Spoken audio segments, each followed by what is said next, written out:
ओम शांति। 2 मार्च 2024 बाबा के महावाक्य। मीठे बच्चे, यह नॉलेज बिल्कुल शांति की है। इसमें कुछ भी बोलना नहीं है, सिर्फ शांति के सागर बाप को याद करते रहो। प्रश्न: उन्नति का आधार क्या है? बाप की शिक्षाओं को धारण कब कर सकेंगे? उत्तर: उन्नति का आधार है लव, प्यार। एक बाप से सच्चा प्यार चाहिए। नजदीक रहते भी यदि उन्नति नहीं होती तो जरूर लव की कमी है। लव हो तो बाप को याद करें। याद करने से सब शिक्षाओं को धारण कर सकते हैं। उन्नति के लिए अपना सच्चा चार्ट लिखो। बाबा से कोई भी बात छिपाओ नहीं। आत्म अभिमानी बनते खुद को सुधारते रहो। ओम शांति।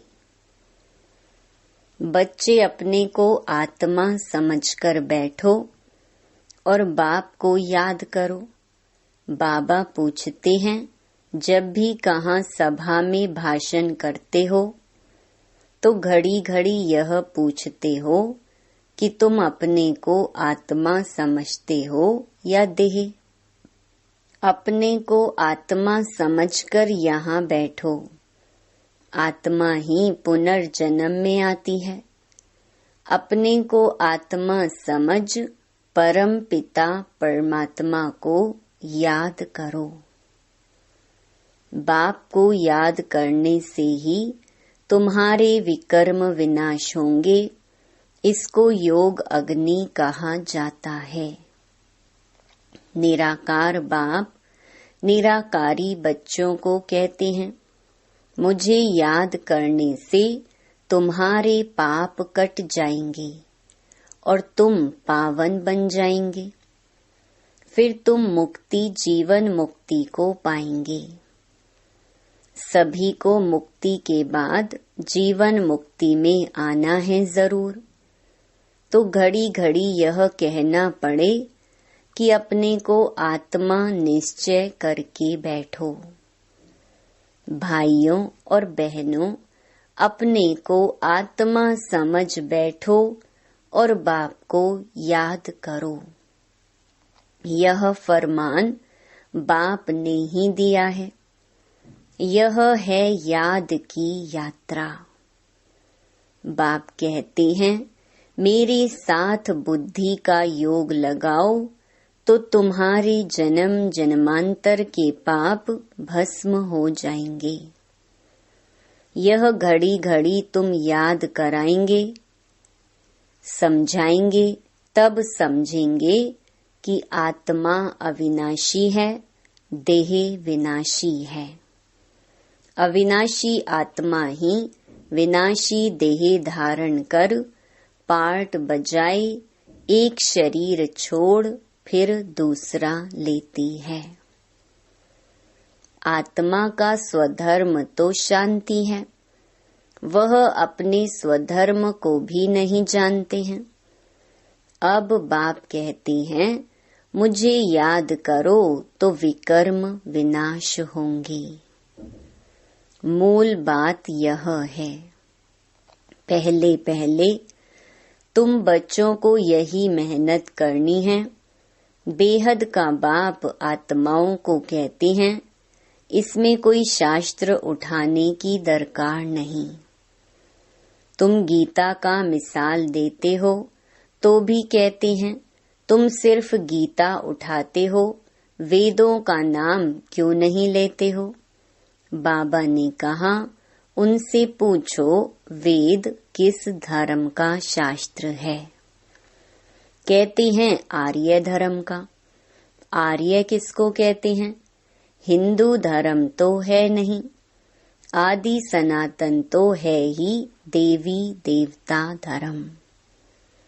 फिर आर्य कौन सा धर्म है? आर्य तो आर्य समाजियों का धर्म होगा। आर्य धर्म तो नाम ही नहीं है। आर्य धर्म किसने स्थापन किया? तुमको वास्तव में गीता को भी नहीं उठाना है। पहली बात है, अपने को आत्मा समझ बाप को याद करो तो सतो प्रधान बन जाएंगे। इस समय सब हैं तमो प्रधान। पहले पहले तो बाप का ही परिचय देना है, महिमा भी बाप की करनी है। यह भी तुम तब कह सकेंगे जब तुम खुद बाप को याद करते होंगे। इस बात की बच्चों में कमजोरी है। बाबा हमेशा कहते हैं, याद की यात्रा का चार्ट रखो। दिल से हर एक पूछे, हम कहाँ तक याद करते हैं? तुम बच्चों की दिल में अथाह खुशी रहनी चाहिए। तुमको अंदरूनी खुशी होगी तो दूसरों को भी समझाने का असर होगा। पहली मूल बात यही कहना है कि भाइयों और बहनों, अपने को आत्मा समझो। ऐसे और कोई सत्संग में नहीं कहेंगे। वास्तव में सत्संग कोई है नहीं। सत का संग एक ही है, बाकी है कुसंग। यहाँ है बिल्कुल नई बात। वेदों से तो कोई धर्म स्थापन हुआ ही नहीं है, तो हम वेदों को क्यों उठाएं? कोई में भी यह नॉलेज है नहीं।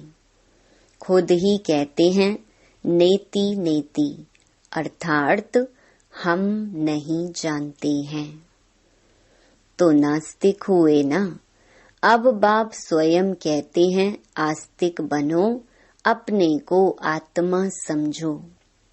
यह बातें गीता में कुछ हैं, वेदों में है नहीं।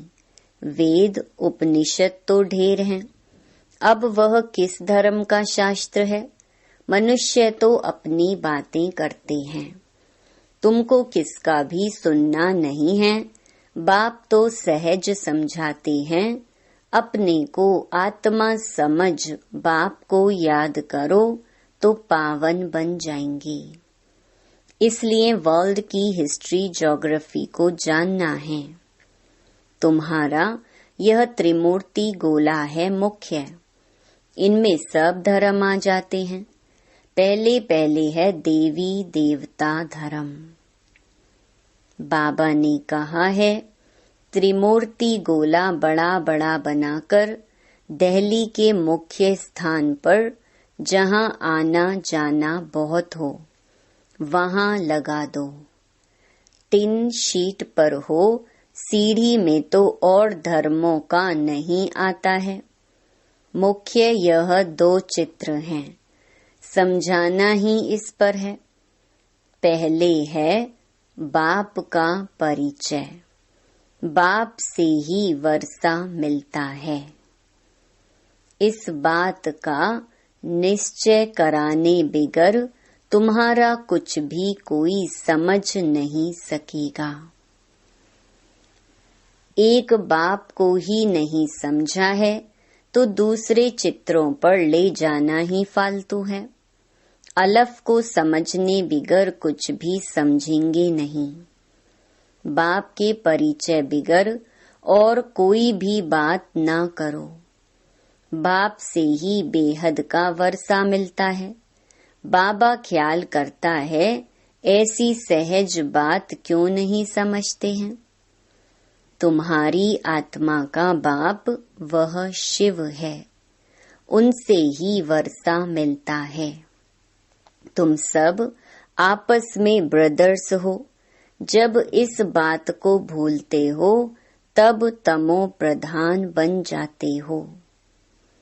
अब बाप को याद करो तो सतो प्रधान बन जाएंगे। मूल बात है ही रचयिता और रचना को जानना। कोई भी जानते नहीं, ऋषि मुनि भी जानते नहीं थे, तो पहले बाप का परिचय दे सबको आस्तिक बनाना है। बाप कहते हैं मुझे जानने से तुम सब कुछ जान जाएंगे। मुझे नहीं जाना तो कुछ भी तुम समझेंगे नहीं। मुफ्त तुम अपना समय वेस्ट करते हो। चित्र आदि भी जो ड्रामा अनुसार बने हैं वही ठीक है, परंतु तुम इतनी मेहनत करते हो फिर भी किसकी बुद्धि में बैठता नहीं है। बच्चे कहते हैं बाबा क्या हमारे समझाने में कोई भूल है? बाबा फट से कह देते हाँ भूल है। अलफ को ही नहीं समझा है तो फट से रवाना कर दो। बोलो जब तक बाप को नहीं जाना तब तक तुम्हारी बुद्धि में कुछ भी बैठेगा नहीं। तुम भी जब देही अभिमानी अवस्था में नहीं रहते हो तो आंखें क्रिमिनल रहती हैं। सिविल तब बनेंगी जब अपने को आत्मा समझेंगे। देही अभिमानी होंगे तो फिर तुमको आंखें धोखा नहीं देंगी। देही अभिमानी नहीं तो माया धोखा देती रहेगी। इसलिए पहले तो आत्म अभिमानी बनना है। बाबा कहते हैं अपना चार्ट दिखाओ तो मालूम पड़े। अगर अभी तक झूठ, पाप, गुस्सा है तो अपना ही सत्यानाश करते हो। बाबा चार्ट देखकर समझ जाते हैं कि यह सत्य लिखा है या अर्थ भी नहीं समझा है। सब बच्चों को बाबा कहते हैं चार्ट लिखो। जो बच्चे योग में नहीं रहते वह इतना सर्विस भी नहीं कर सकते। जौहर नहीं भरता है। भल बाबा कहते हैं कोटों में कोई निकलेगा, परंतु जब तुम खुद ही योग में नहीं रहते तो दूसरों को फिर कैसे कहेंगे। सन्यासी कहते हैं सुख काग विष्टा समान है। वह सुख का नाम ही नहीं लेते हैं। तुम जानते हो भक्ति अथाह है, उसमें कितनी आवाज है। तुम्हारी नॉलेज तो बहुत शांति की है। बोलो शांति का सागर तो बाप ही है। अपने को आत्मा समझ बाप को याद करना है। बाप कहते हैं मन मना भव। ये अक्षर भी नहीं कहो। हिंदुस्तान की है हिंदी भाषा, फिर संस्कृत दूसरी भाषा क्यों? अब इन सब भाषाओं को छोड़ो। पहले तुम भाषण करो कि अपने को आत्मा समझो। बहुत हैं जो अपने को आत्मा भी नहीं समझ सकते, याद नहीं कर सकते। अपने घाटे को कोई समझ ना सके। कल्याण तो है ही बाप की याद में। और कोई सत्संग में ऐसे नहीं कहते हैं कि अपने को आत्मा समझ बाप को याद करो। बच्चे कभी बाप को एक जगह बैठ याद करते हैं क्या? उठते बैठते बाप की याद है ही। आत्म अभिमानी बनने की प्रैक्टिस करनी है। तुम बहुत बोलते हो, इतना बोलना नहीं चाहिए। मूल बात है याद की यात्रा की। योग अग्नि से ही तुम पावन बनेंगे। इस समय सब दुखी हैं। सुख मिलता ही है पावन बनने से। तुम आत्म अभिमानी हो, किसको समझाएंगे तो उनको तीर लगेगा। कोई खुद विकारी हैं और किसको कहें निर्विकारी बनो तो उनको तीर नहीं लगेगा। बाप कहते हैं बच्चे तुम खुद याद की यात्रा पर नहीं रहते इसलिए तीर भी नहीं लगता। अब बाप कहते हैं बीती सो बीती। पहले अपने को सुधारो। दिल से पूछो, हम अपने को आत्मा समझ बाप को कितना याद करते हैं। जो बाप हमको विश्व का मालिक बनाते हैं, हम शिव बाबा के बच्चे हैं, तो जरूर हमको विश्व का मालिक बनना है। वही एक माशूक आकर तुम्हारे सामने खड़ा हुआ है, तो उनके साथ बहुत लव होना चाहिए। लव माना याद। शादी होती है तो स्त्री का पति के साथ कितना लव होता है।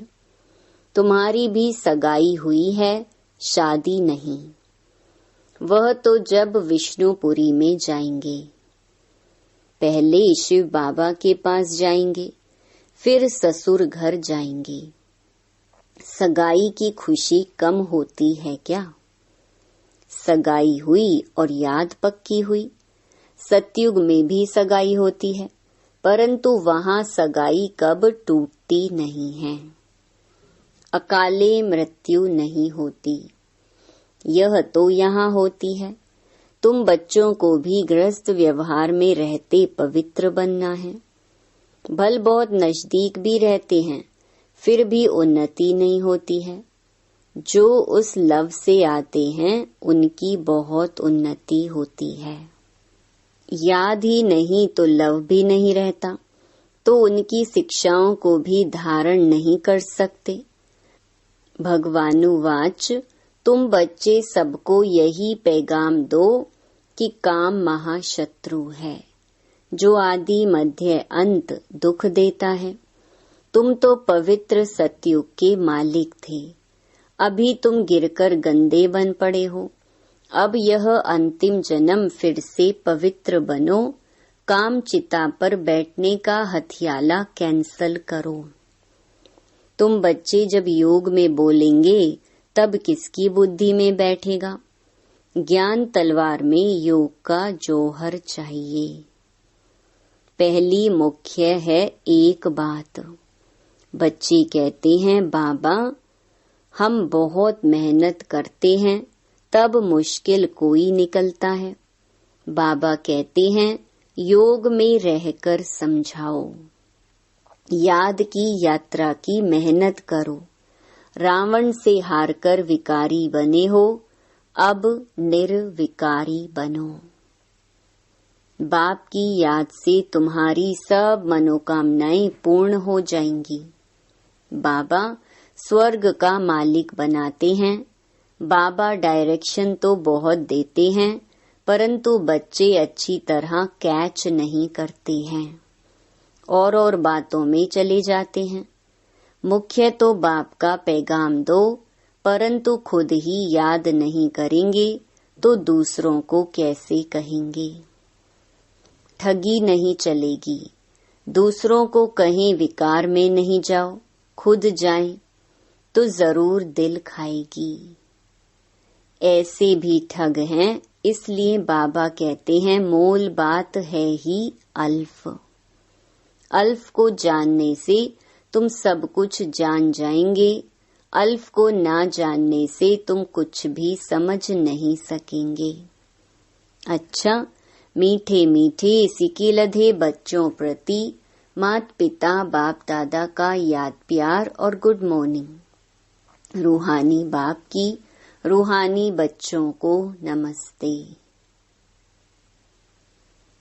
धारणा के लिए मुख्य सार। पहला, अंदरूनी बाप के याद की खुशी में रहकर फिर दूसरों को बाप का परिचय देना है। सबको एक बाप की महिमा सुनानी है। दूसरा, आत्म अभिमानी बनने की बहुत प्रैक्टिस करनी है, बहुत बोलना नहीं है। बीती सो बीती कर पहले स्वयं को सुधारना है। याद की यात्रा का सच्चा चार्ट रखना है। वरदान, ब्राह्मण जीवन में वैरायटी अनुभूतियों द्वारा रमणीकता का अनुभव करने वाले संपन्न आत्मा भव। जीवन में हर मनुष्य आत्मा की पसंद वैरायटी है, तो सारे दिन में भिन्न भिन्न संबंध, भिन्न भिन्न स्वरूप का वैरायटी अनुभव करो, तो बहुत रमणीक जीवन का अनुभव करेंगे। ब्राह्मण जीवन भगवान से सर्व संबंध अनुभव करने वाली संपन्न जीवन है, इसलिए एक भी संबंध की कमी नहीं करना। अगर कोई छोटा या हल्का आत्मा का संबंध मिक्स हो गया तो सर्व शब्द समाप्त हो जाएगा। जहाँ सर्व है वहाँ ही संपन्नता है, इसलिए सर्व संबंधों से स्मृति स्वरूप बनो। स्लोगन: बाप समान अव्यक्त रूपधारी बन, प्रकृति के हर दृश्य को देखो तो हलचल में नहीं आएंगे। ओम